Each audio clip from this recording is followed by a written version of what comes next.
This might sound a little cringe, but in a way it's kind of like chess. Welcome back to Extra Holiday Games. I'm Extra Holiday, and I'm going to try and go for the full recover on everyone because I think Cash still has the sticky barb, which would be kind of annoying. But what was I doing there? I totally spaced the timing there. I don't know what that was. But at least we got some HP out of it, I guess. It's fine. It's fine. I don't think we're too worried about having the sticky barb or missing a little bit of HP on the people we're missing HP on. Okay, I think Hitmonlee does have inner focus, so I am not going to leave Cash in here. We're going to steal them, and I hope that this thing doesn't have Blaze Kick, because that might actually hurt. Though we do have her Citrus Berry back, so that... Oh, double kick. Wow, nice. Yeah, okay. Good job. You did it. You broke my focus sash. I didn't have a focus sash. High jump kick. Ooh, let's hope you don't miss. Ow. Rude. Honestly, I could probably just stall until he kills himself with high jump kick, right? Like if he's gonna keep doing that, I can definitely take another of those. Oh, unless he crits.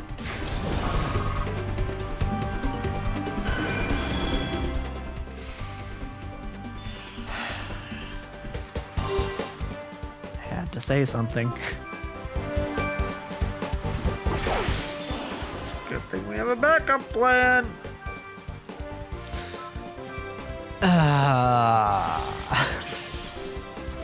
Damn it.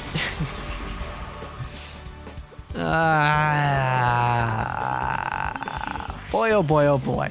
Don't you just love karma? I'm feeling all cocky and they're like, nope, actually you just die. I'm not afraid of this Metacham. Metatite. No, Metatite's the first one. This is Metacham. Metacham got a Mega form, right? I'm not crazy in thinking that, yeah. Also, why didn't they stick with Megas? Like, Megas were cool. They didn't need to, like, Z-move. I feel like since Gen 6, the once per battle gimmick has gotten kind of less and less cool. Because Megas were cool. It's like, oh man, it's like an extra temporary evolution to fully evolve Pokemon. That's pretty neat. And then Z-moves came around and they're like, okay. And it was like, okay, you know what? There are some cool uses for this. Probably getting sucker punched here. No? Okay. There are some cool uses to this, right? Like Z-Splash was a super fun thing to use. Z-Splash Gyarados is kind of crazy in Gen 7.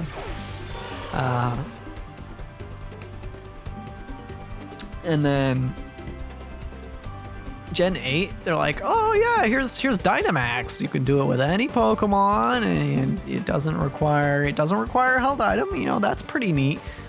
But like, it just makes your Pokemon bigger, and like they get slightly different moves, but the moves are all the same, except for a few that are exclusive to Gigantamax forms. It's like, not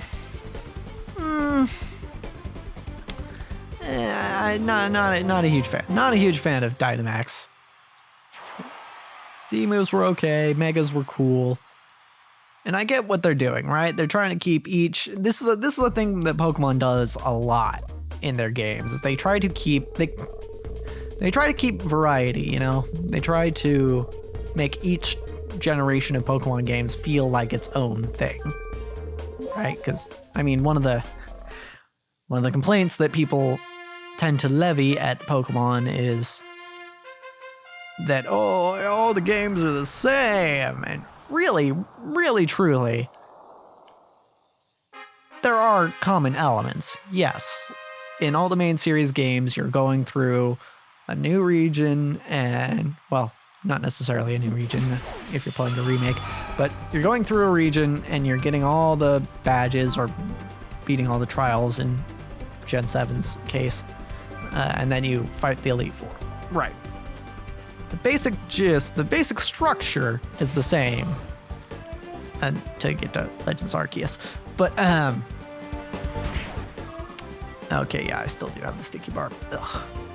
All right. The basic structure. Oh yeah, this Azumarill is not going to die to. It's not gonna die to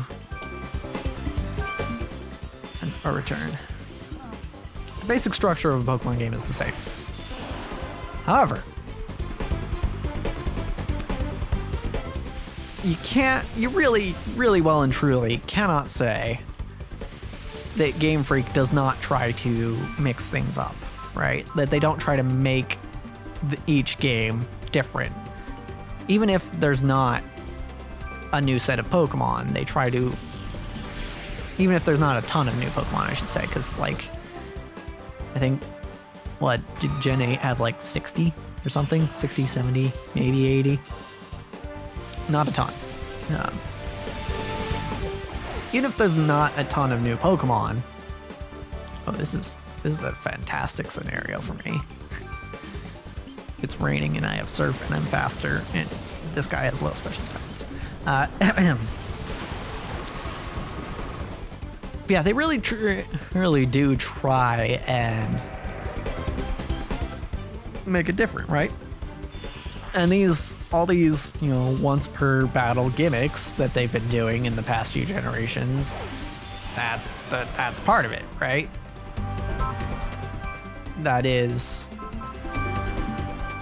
them being like, okay, here's a new thing. Here's a new thing to make this game feel different than the others. And that's why, honestly, that's why I feel Pokemon games have a ton of replay value. Especially like when you're going back to play an earlier generation, right? I cannot tell you how many times I've replayed various Pokemon games, and it's because, like, there's enough there that makes the experience different from games that came either before or after them. So yeah, I think it's silly when people say, like, all Pokemon games are the same. It's like, they're really not. They are really and truly not. Okay, incoming Psychic. Yep, Roseblood. If you would, we're just gonna do the same thing we did last time. I mean, I can, like, if we work backwards, I'm trying to see how far it takes to get to a game where they didn't introduce some significant new mechanic to battling. All right, so Gen 8, we had Dynamax, right? And I don't think they added anything else. And again, I wasn't ever super satisfied with Dynamax, but it was nice to see, right? It was different. It was still different from what came before. And before that was Z-moves, right? Z-moves, they're pretty different.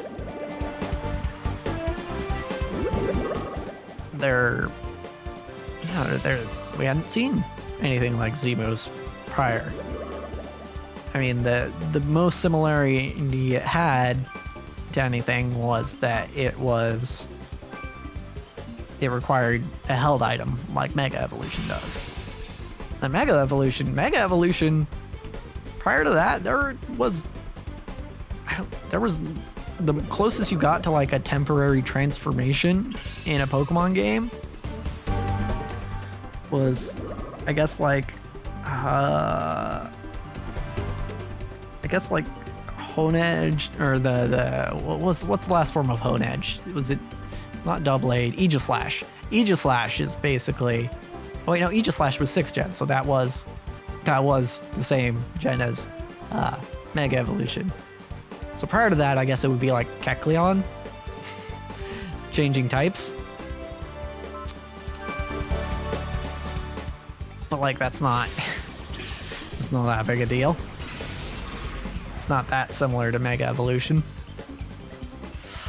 And you go back to 5th gen. 5th gen had triple battles and rotation battles, which they didn't use much, but they were there. And if you ever wanted to have one, you could go find it, right? And of course, it's building on what a double battle is, but triple and rotation battles existed, right? They existed and they were different and they felt different, and you had to do 1 or 2 of them to get through the game. So they really weren't that intrusive, but it is something that you wouldn't have had to do in any prior game, and you haven't had to do since. And 4th gen is pretty obvious. It's the physical special split. The physical special split is kind of a big deal. just kind of, you know? It pretty much entirely changed how Pokemon battled, right? It made it so you weren't screwed on your stab moves just because you didn't have the right type of attack, right? Like Flareon is a great example where, okay, Flareon is still kind of bad, but but for Flareon got a lot better after the physical special split, because hey, suddenly you have stab moves that work with your better stat, because Flareon has better attack than special attack, like way better attack and then special attack. So yeah, physical special split was a big deal. 3rd gen, double battles. Double battles did not exist before 3rd gen, and hey, would you look at that? They're the preferred format in competitive Pokemon. That's crazy. And then, yeah, double battle is so different from just a regular old single battle, because there's a whole lot more to consider.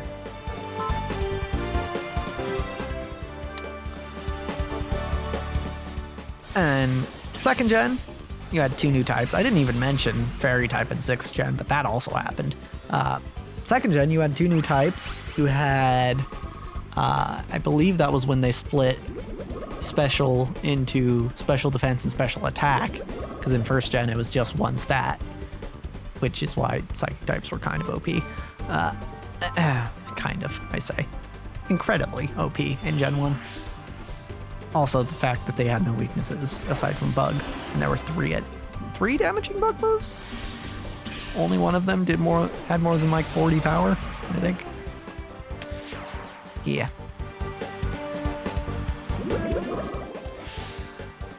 So yeah, it's really, really hard to say.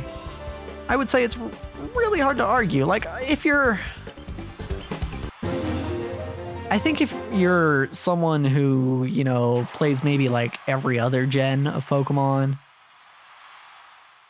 it can be pretty easy to, it can actually be easier to be like, yeah, this feels the same as the last time I played it.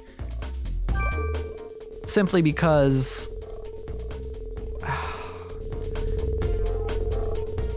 I think it's mostly because you don't really have as much experience with, you know, the things that are common in each Pokemon game. If you haven't played a lot of Pokemon games, particularly the main series Pokemon games, then you're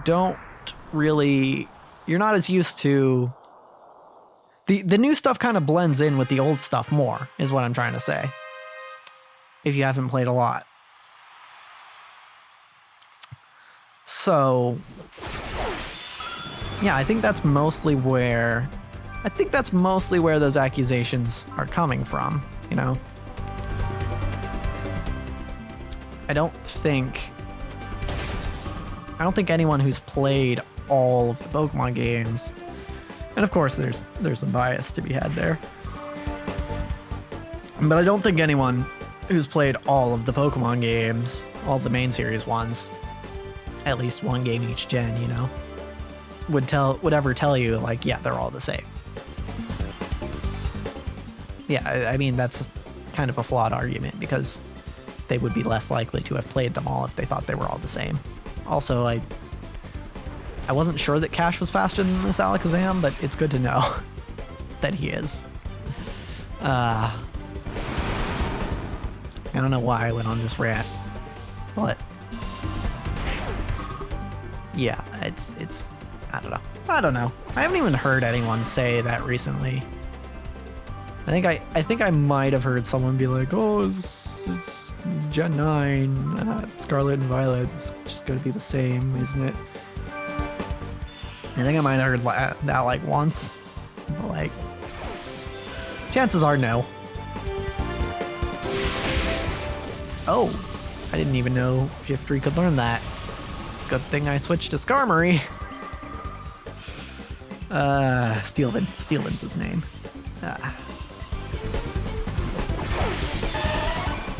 Venomoth. Yeah, I think we're clear to set up on this guy too. What do you have? Bug Buzz? Oh, that's a special move. I mean, resist 4 times, but that is a special move. We don't have our Citrus Berry, so I should probably roost here. I don't think you're really going to get much done with Bug Buzz there, bud. What was Bug Buzz's secondary effect? Was it special defense lowering? I think it was. It's either that or confusion, I don't remember. I'm going to drill peck it before it gets a chance to get that secondary effect.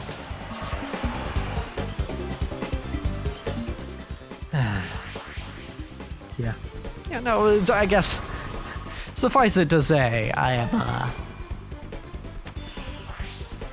feeling good about Scarlet and Violet. I'm sure that I will enjoy it. I haven't decided exactly what form I'll be playing it in just yet. Ninetales is gonna go for a fire move. Do we go straight to Starfire or do we go to Roseblood first? I think the safe move is to go to Roseblood.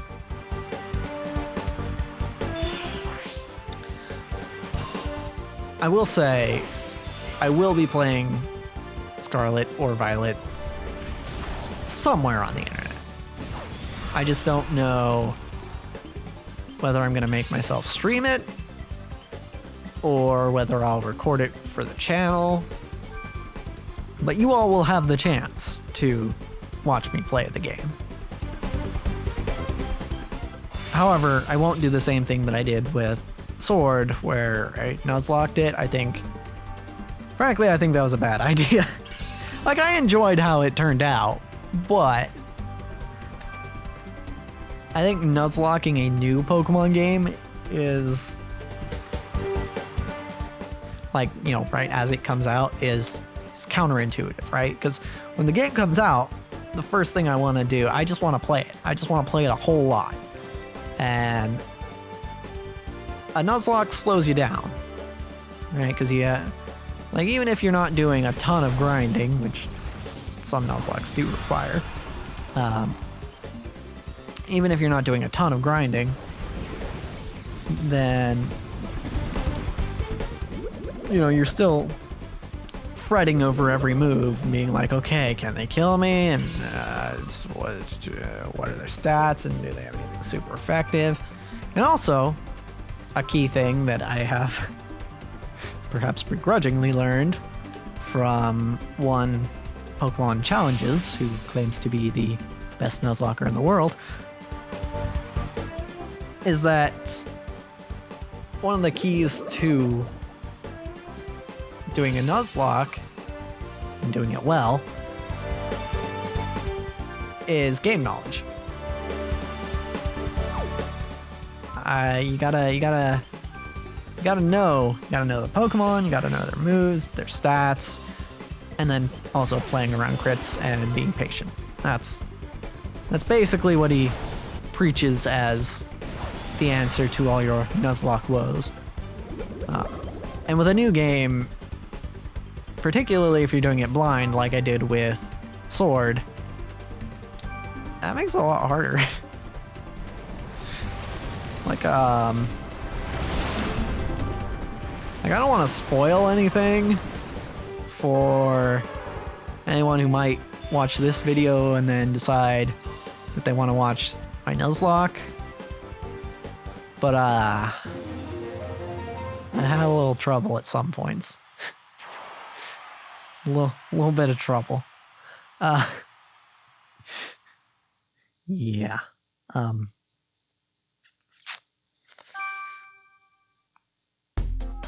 So yeah, not doing a Nuzlocke of Scarlet and Violet, at least not until after I beat the game normally.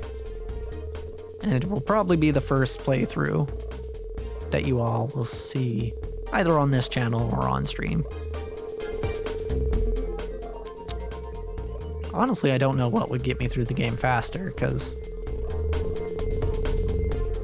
theoretically, stream would be the answer. Okay, well, PP isn't really what I was looking for, but it's fine. Theoretically, stream would be the answer.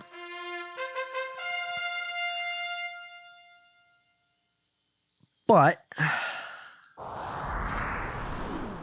I haven't been streaming that much. I haven't really found the energy to stream that much. That being said, Scarlet and Violet, I believe, are coming out.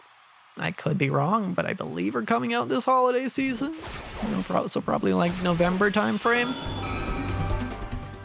Oh, that's a Whiscash. We don't have any grass moves. All right, this is gonna be fun.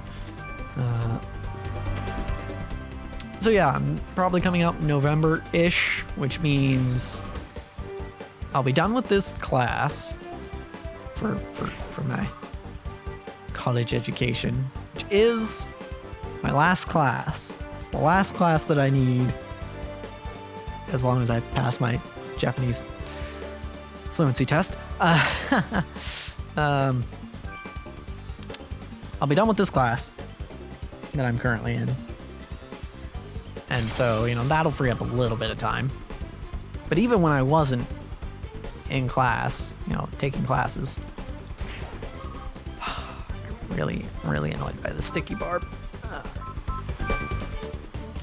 gonna swap. This might be a bad move, because, well, he's gonna use Fisher. He's gonna use Fisher, and I could probably kill the Dropek. Yeah, we're good. Yeah, even when I wasn't taking classes, I was kind of still struggling to find time and energy to stream. So, if I'm doing one stream, if I'm doing like one 4-hour stream a week, that's still probably more than I would get, or I would be doing, more than I would be playing the game if I were recording for the channel, but like, there's no guarantee that I would do that, because I couldn't really hold much of a schedule when it came to streaming for, so. Man, I just wish I could do this shit full time. That'd be so much easier if I didn't have to be like, okay, well, I guess, I could maybe stream, but like, also, I'm dead tired from working in a warehouse for 10 hours today. And also I'm recording, so.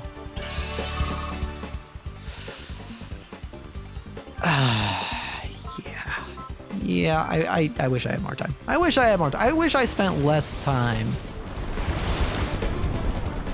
on my current day job, I guess. I was gonna say putting food on the table, but honestly, I'd be fine with spending the exact same amount of time putting food on the table if I was doing this to do so, you know? Rather than moving boxes and watching as my body slowly falls apart.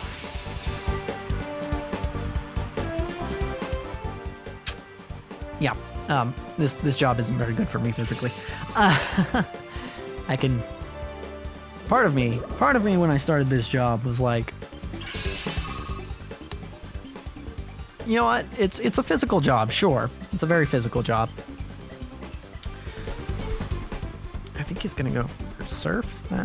I haven't actually been paying a whole lot of attention, but if he's going for surf, then Starfire should be fine. Right, I was like, okay, it's a very physical job, but hey, you know what? And I should add that my body is not in the best shape. I've got some stuff going on that I'm talking to a doctor about. Okay, thanks for the crit. Appreciate it.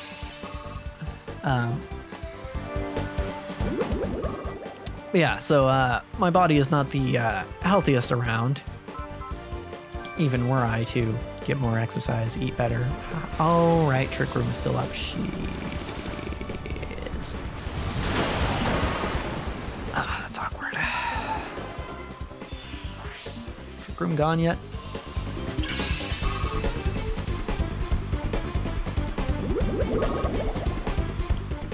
Okay.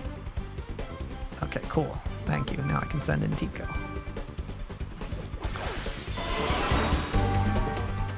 Part of me thought going into this job, like, okay, you know what? Maybe I'll get maybe I'll get a little stronger. Maybe I'll get a little stronger. I'll get more used to it, and it'll be easier. It'll get easier. In a way, it kind of did, right? Like, I feel like mentally I've gotten kind of used to it. But physically, yeah, no, I've just been in more and more pain, and it's not really good. It's not really what you want. If things keep going like this, I definitely won't be able to continue working this job. But that's why I'm looking for other work, as well as, doing stuff on this channel, and eventually I'll get back to streaming more often.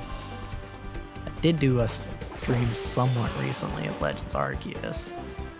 Like, that was... It was a very short stream, and it was very spur of the moment. Just because I had some time and energy left after Flamethrower. What the... Oh, I guess it wasn't electric type in, huh? That almost killed Dugra. Ow.